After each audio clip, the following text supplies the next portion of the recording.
آپ ڈیجیٹلائزیشن کی اگر آج بات کریں گے تو یہ سابقہ میں جو ہمارے پاس جب وقف بورڈ بنا اس وقت سے یہ نعرہ اٹھتے رہا ہے کہ وقف بورڈ کے تمام ریکارڈ کو ڈیجیٹلائز کیا جائے، اس کو محفوظ کیا جائے. کام بھی ہوا. بہت صحیح کہا آپ نے.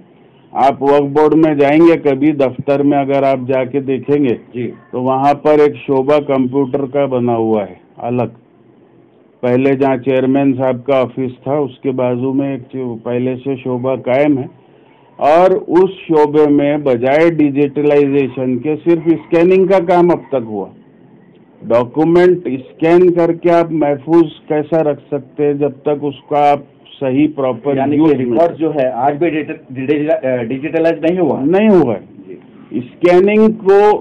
اسکیننگ ایک الگ پروسیس ہے، ڈیجیٹلائزیشن ایک الگ پروسیس ہے. بے شک اس کا ایک حصہ ہو سکتا ہے وہ، لیکن اگر آپ کو اس کو جو آپ کہہ رہے ہیں اس پر واقعی آپ سنجیدگی سے عمل کرنا چاہتے ہیں تو جس طرح سے آج 7/12 آن لائن اویلیبل ہے، ایک کلک پر مختلف سرکاری ڈاکومنٹس آپ کو مل رہے ہیں، آپ سبمٹ کیجئے.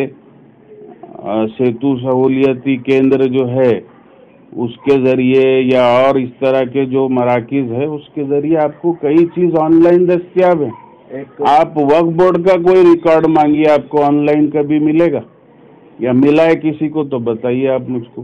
تو اتنے سال سے آج تک جو ڈیجیٹلائزیشن کا پروسیس ہو رہا تھا تو کیا کام ہوا پھر؟ میرا ایک سوال یہ ہے کہ جو ڈیولپمنٹ نہیں ہو رہا ہے اور ریونیو جو ہے جنریٹ نہیں ہو رہا ہے اچھی طریقے سے، تو آپ سرکار کو کیا کہنا چاہیں گے اس بارے میں؟ آپ کا کیا اسٹیپ ہوگا؟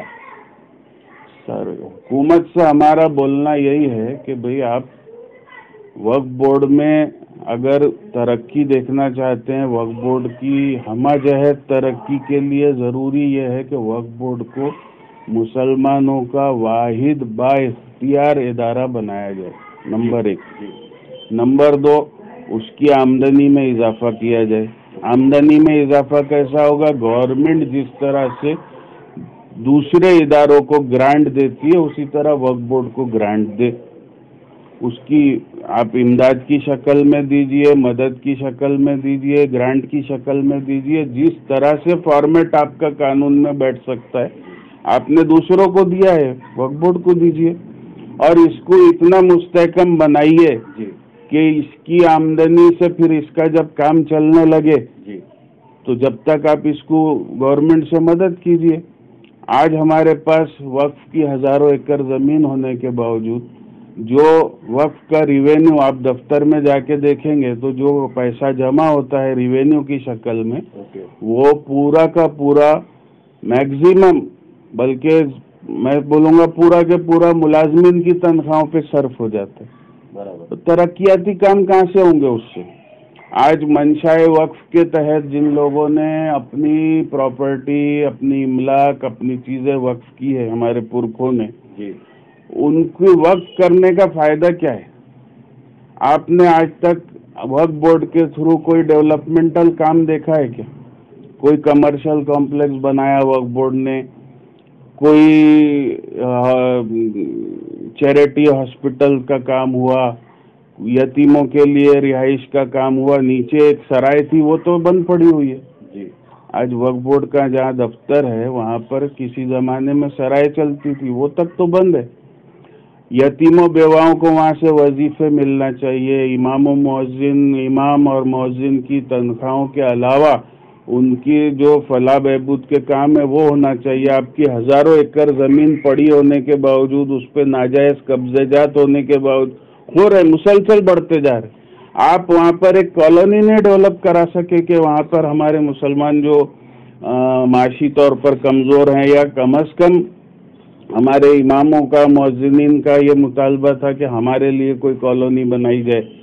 کہیں کوئی کام نہیں ڈیولپمنٹ کا. اس کی وجہ یہی ہے کہ وقف بورڈ کے پاس جب آپ ایک معمولی سا کوئی تجویز بھیجیں گے، پرستاؤ لے کے جائیں گے، تو سامنے سے یہی جواب آتا ہے کہ ہمارے پاس فنڈ نہیں ہے.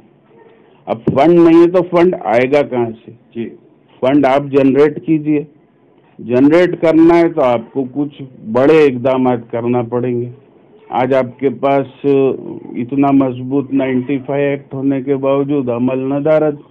میرا ایک آخری سوال ہے سر کہ جو پیشواؤں ہیں جن کی تنخواہ بڑھائی گئی تھی شاید 10-15 ہزار کچھ کیا گیا تھا لیکن وہ آج تک امپلیمنٹ نہیں ہوا.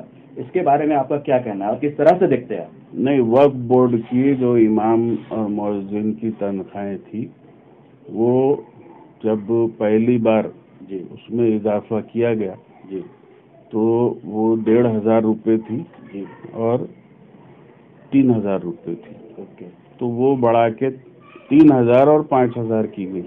اوکے اس کے بعد وہ کچھ دنوں تک سلسلہ چلا اور اس کے لیے بھی کئی مرتبہ ہم لوگوں نے آواز اٹھائی. ایک بار میٹنگ بھی مینا فنکشن ہال میں ہم ہی لوگوں نے اس کی ارینج کروائی تھی اور وہاں پر اس کے لیے زور دے کر تمام ائمہ اور مؤذنین کو بلا کر اماموں کے سامنے وقف بورڈ کے چیئرمین ہوا تھا. لیکن آگے کیوں نہیں بڑھا وہ یا اس پہ ان کو نہیں دیا گیا ایسا نہیں. آج وقف بورڈ سے کئی مساجد کے اماموں کو مشاہرہ دیا جاتا ہے. جتنا دیا جاتا ہے اتنا دیا جانا چاہیے، اتنا نہیں دیا جاتا. کتنا ہونا چاہیے آپ کو پیمنٹ آج کے دور میں؟ آج مہنگائی کے دور میں اگر آپ امام، ہمارا جو رہبر ہے مسلمانوں کا وہ امام ہے، جی آپ ان کے پیچھے نماز پڑھیں گے اور وہ پریشان ہو کے دنیا بھر میں پھریں گا اپنے معاش کے لیے، روزی کے لیے، تو کم از کم ان کو وقف بورڈ جیسا ہم نے پہلے ایک تجویز رکھی تھی وقف بورڈ کے سامنے کہ ایک دم سے اضافہ نہیں کیا جا سکتا. 1,500 سے 3,000 ہوا تو جس طرح سے وقف بورڈ کی آمدنی میں اضافہ ہوگا اس طرح سے آپ اماموں کی، مؤذنین کی تنخواہوں میں بھی اضافہ کیجیے. لیکن وہ چیز آگے بعد میں یہی سامنے سے ریزن آیا کہ یہاں وقف بورڈ میں امپلائیز کی پیمنٹ کو تنخواہ دینے کے لیے نہیں ہے تو ہم یہ سب کہاں سے کریں گے. نہیں ہوا وہ چیز امپلیمنٹ. آپ آج جو ہے کئی ادارے وقف بورڈ کے پاس آ رہے ہیں. 95 ایکٹ کے بعد آپ کے پاس اختیار ہے. پہلی بات، وقف بورڈ میں فل ٹائم پرماننٹ سی او کی ضرورت ہے جو کم از کم ایڈیشنل کلیکٹر یا ڈپٹی سیکریٹری رینک کا آفیسر ہو، جو جس کے پاورز ہو، جو جوڈیشری کا جس کو پاور ہو، ایسا آدمی وہاں پر ہونا چاہیے سی او کی شکل میں. دوسرا، وقف بورڈ کی پورا کورم جو ہے، پورا بورڈ کا فارمیشن ہونا چاہیے. وقف بورڈ کا فارمیشن کرتے وقت جو کرائیٹیریا قانون میں موجود ہے اس پر مکمل عمل ہونا چاہیے. اس میں سیاسی بازیگری نہیں چلنا چاہیے. جیسا اس میں کیٹیگری وائز اپوائنٹمنٹ کا گنجائش ہے، متولی کیٹیگری سے، فلاں سیاستدانوں کی کیٹیگری سے، ایم ایل اے سے، ایم پیز سے، اور پھر بعد میں کچھ جو این جی اوز یا سماجی ہے، اس طرح سے اس طرح کا ملا کے آپ کو بورڈ بنانا چاہیے، بجائے اس کو سیاسی اپوائنٹمنٹ کے.